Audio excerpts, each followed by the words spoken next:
Dans la paracha de Vayeshev, on nous raconte comment Yehuda est parti se marier avec une fille cananéenne, comment il a eu 3 garçons, comment 2 de ces garçons sont morts, et comment il a eu un rapport avec Tamar, et ils ont eu des jumeaux, Peretz et Zerach, de Peretz, de lequel va descendre le roi David, de lequel va descendre le roi Mashiach.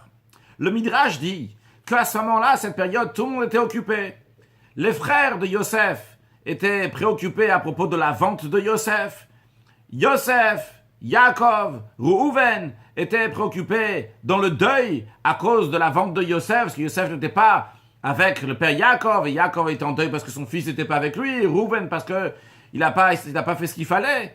Donc chacun est occupé avec des choses, et Yehuda est occupé en train de chercher une femme à se marier. Mais le Midrash nous dit, Dieu, il était aussi occupé. Il était Boré Orosh Melech HaMashiach, en train de créer, en train de faire éclairer la lumière du Mashiach. En effet, dans un autre Midrash, il est dit que Dieu, lorsqu'il a vu que Yehuda s'est marié avec une Cananéenne, il a dit, de Yehuda doit descendre le Mashiach. Il se marie avec une Cananéenne. Eh bien, je vais faire tourner les choses de manière que Yehuda va être avec Tamar, que Tamar, c'est une fille de Cohen, et 2 vont venir le Mashiach. En effet, c'est ce qui s'est passé.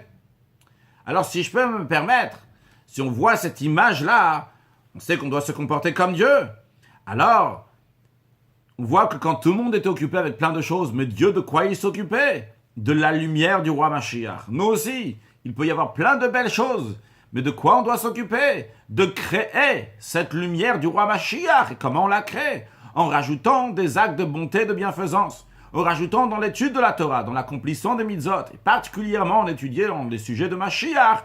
Par cela, on va amener Mashiach now.